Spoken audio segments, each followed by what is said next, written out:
हमारी साइंस के बहुत ही ज्यादा एडवांस होने के चलते हम आज के दिन बहुत ही एडवांस गैजेट्स और बहुत ही एडवांस टेक्नोलॉजी को यूज करते हैं। इस आधुनिक युग में आप इस छोटे से डिवाइस से ही दुनिया में कहीं पर भी किसी से भी किसी भी कोने में बात कर सकते हैं और उस जगह की लाइव वीडियोस भी देख सकते हैं।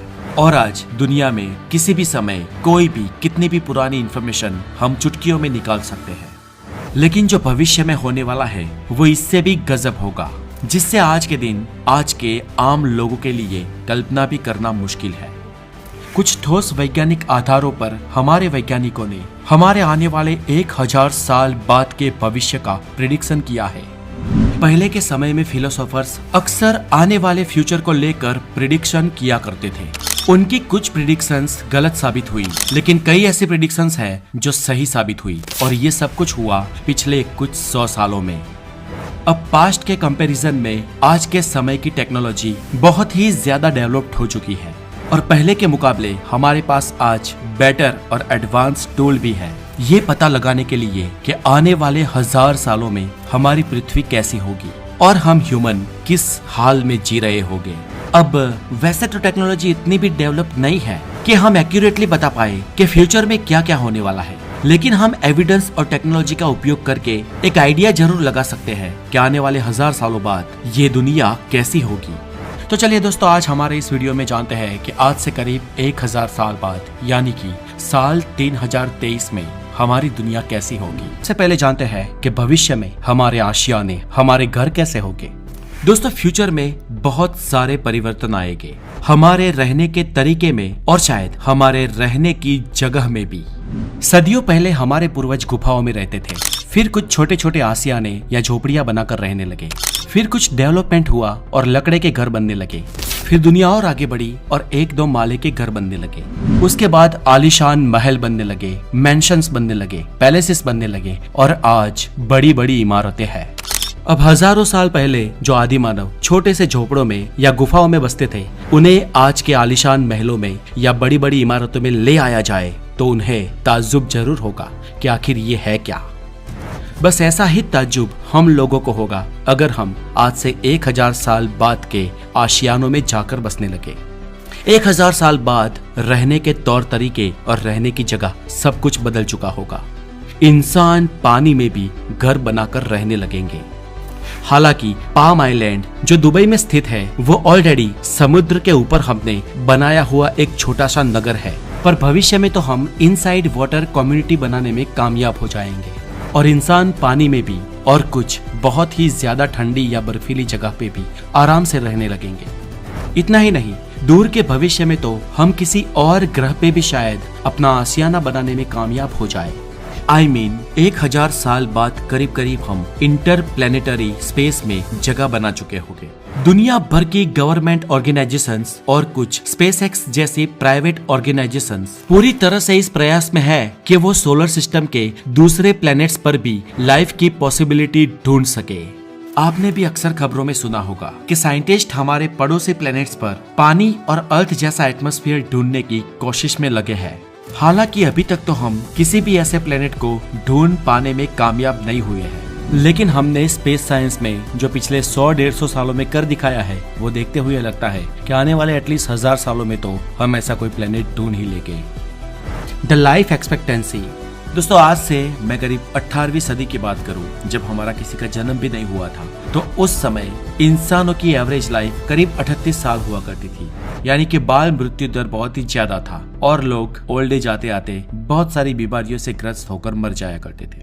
लेकिन आज के दिन देखिए ना, 21वीं सदी में यही एवरेज एज करीब 80 साल हो चुकी है और इस एवरेज एज को बढ़ने का कारण आज की हमारी एडवांस मेडिकल है, जिसके पास बड़ी बड़ी बीमारियों का इलाज है। लेकिन फ्यूचर में नैनो टेक्नोलॉजी के बढ़ जाने से हम आज से भी बहुत ज्यादा एडवांस हो जाएंगे और विज्ञान के अनुसार कई रिपोर्ट से ये सिद्ध भी हो चुका है कि आज से करीब 1000 साल बाद इंसानों की एवरेज आयु लगभग 150 साल से भी ज्यादा हो सकती है। और फ्यूचर में जो लोग देख नहीं सकते उनकी भी आंखों का कृत्रिम तरीके से इलाज होगा। Traffic and public transport. दोस्तों, आज हमारा ट्रैफिक कई सारे शहरों में क्रैश हो चुका है। ट्रैफिक इतना ज्यादा रहता है कि कभी कभी तो लगता है कि शहर को छोड़कर गांव में बस जाए। लेकिन दोस्तों, आने वाले भविष्य में पब्लिक ट्रांसपोर्ट बहुत ही एडवांस होने वाला है। आने वाले भविष्य में रोड के बीच से पब्लिक ट्रांसपोर्ट यानी कि गाड़ियां चलेगी जो आम गाड़ियों से ऊपर होती हुई गुजरेगी और इसमें बहुत सारे पैसेंजर एक साथ सफर कर पाएंगे। इसके साथ ही रोड के ऊपर रोड बनने लगेगी यानी कि रोड के भी स्टेयर्स बनेंगे और कम जगह से भी बहुत सारा यातायात आसानी से गुजरेगा। भविष्य में थोड़ा और दूर जाए तो सब लोग लगभग एयर कार से ट्रैवल करेंगे और करीब 1000 साल बाद तो इतनी ऊंची ऊंची इमारतें होगी कि इमारतों के बीच से एयर ट्रांसपोर्ट और पब्लिक ट्रांसपोर्ट कनेक्टेड हो जाएगा। 1000 साल बाद तो हम पृथ्वी के नेचुरल रिसोर्सेज को इतना उपयोग करके इतनी बड़ी बड़ी इमारतें और इतने अव्वल नंबर का ट्रांसपोर्ट सिस्टम बनाएंगे कि कई सारी इमारतों के बीच से रास्ते गुजरेंगे और पब्लिक ट्रांसपोर्ट और प्राइवेट ट्रांसपोर्ट दोनों ही आज के हमारे ट्रांसपोर्ट के मुकाबले बहुत ही ज्यादा उन्नत होगा। गाड़ियों की बात करें तो गाड़ियां अपने आसपास की गाड़ियों से भी कम्युनिकेट कर पाएगी और इसके चलते एक्सीडेंट्स बहुत ही कम होंगे।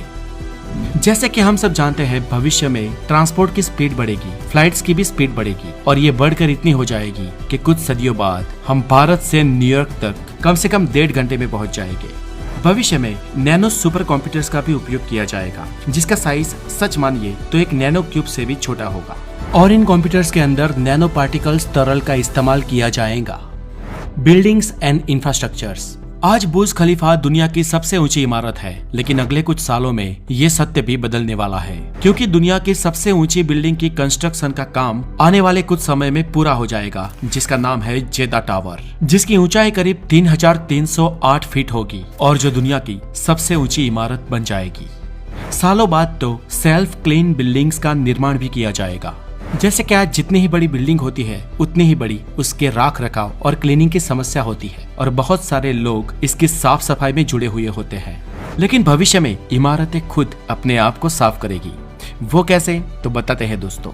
भविष्य में इमारतें उनके सरफेस और उनके ग्लास पर टाइटेनियम ऑक्साइड का परत चढ़ाया जाएगा जिसकी मदद से इन बिल्डिंग्स पर चिपके धूल और दाग धब्बे सूरज की रोशनी से गर्म होकर पानी से या बारिश से धुल जाएंगे और इन बिल्डिंग्स की चमक सालों साल नई जैसी ही रहेगी। सिर्फ इतना ही नहीं, इन टाइटेनियम डाइऑक्साइड का प्रयोग हमारे कपड़ों में भी किया जाएगा। Appearance of human being. दोस्तों, भविष्य में इंसान कैसा दिखेगा क्या आपको पता है? अब हम भूतकाल की बात करें तो आदि मानव शिकार करता था और कच्चा ही खाता था, इसलिए उस वक्त हमारे पूर्वजों के दांत बहुत ही बड़े और शार्प होते थे। पर आग के आविष्कार के बाद हमारे खाना खाने की रीत चेंज हुई है जिसके चलते हमारे जबड़े और दांत में भी इवोल्यूशन हुआ है। उस वक्त के मुकाबले आज हमारे दांत बहुत ज्यादा छोटे और कम नुकीले हो गए हैं और आने वाले 1000 साल में हमारे दांत इससे भी ज्यादा छोटे और कम नुकीले होने की संभावना है। इतना ही नहीं, भविष्य में इंसान का दिखावा भी बहुत ही ज्यादा बदल चुका होगा। भविष्य में सूरज की किरणें और ज्यादा तेज होने की संभावना है जिसके चलते सूरज की लगातार बढ़ रही यूवी रेडिएशन की बारिश पृथ्वी पर सीधा इफेक्ट करेगी जिस वजह से हमारी स्किन में भी इवोल्यूशन होगा और हमारी स्किन का रंग आज से भी और ज्यादा सांवला हो जाएगा। हमारी स्किन थोड़ी रेडिश भी हो सकती है और हमारे जबड़े थोड़े और बड़े होंगे। भविष्य के इंसान की बात करें तो वो आज के मुकाबले और ज्यादा स्मार्ट और ज्यादा एडवांस होगा, लेकिन वो और ज्यादा लंबा और पतला हो जाएगा। इससे आगे अगर बात करें तो इंसान के दिमाग पर जितना लोड पिछले हजारों सालों में नहीं पड़ा उससे ज्यादा आज पड़ रहा है। आज इंफॉर्मेशन के युग में माहिती का मार सतत इंसानी दिमाग पर हो रहा है। नॉलेज और इंफॉर्मेशन का डेटा इंसानी दिमाग लगातार एब्जॉर्व कर रहा है और इसके कारण हमारे दिमाग का एक हिस्सा जिसे कहा जाता है प्रीपोन्टम कॉर्टेक्स वो आकार में इंक्रीज होगा। वो आज भी लगातार आकार में धीरे धीरे इंक्रीज हो रहा है और इसके ग्रोथ के चलते हम इंसानों का दिमाग और बड़ा हो जाएगा। लैंग्वेजेस। आने वाले कुछ सालों में हम नई नई टेक्नोलॉजी के जरिए हमारी भाषा को दुनिया की किसी भी भाषा में हमारे फोन के जरिए बहुत ही आसानी से ट्रांसलेट कर पाएंगे। हालांकि ये काम आज भी हम गूगल ट्रांसलेशन से कर सकते हैं, लेकिन फ्यूचर में ये और भी आसान हो जाएगा जब हम अपनी भाषा में बोलेंगे और हमारा फोन किसी और भाषा में उत्तर देगा।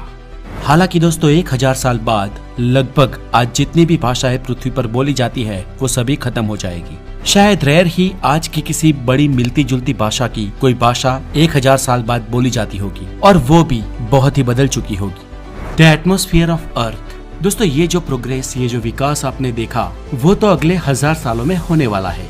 हालांकि इसके साथ साथ हमारी पृथ्वी के लिए आने वाले समय में और ज्यादा खतरे भी आने वाले हैं। तब तक हो सकता है कि सी लेवल इतना बढ़ जाए कि बहुत ही खूबसूरत देश जलमग्न हो जाएंगे।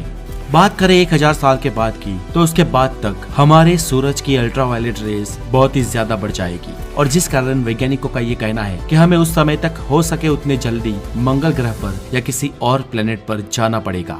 अगर भविष्य में हम मंगल पर मानव बस्ती बसाने में सक्सेसफुली कामयाब रहे, तो मंगल पर बसने वाले घर कुछ ऐसे दिखते होंगे और वहां पर निर्मित होने वाले शहर कुछ ऐसे दिखाई देंगे। दोस्तों, इंसान मंगल पर बस्ती कैसे बसाएंगे और वहां पर घर कैसे दिखेंगे, इस पर हमने पहले भी एक वीडियो बनाई है, जिसकी लिंक डिस्क्रिप्शन में दी गई है, जहां जाकर आप उस वीडियो को देख सकते हैं। और अगर आप द नॉलेज पर नए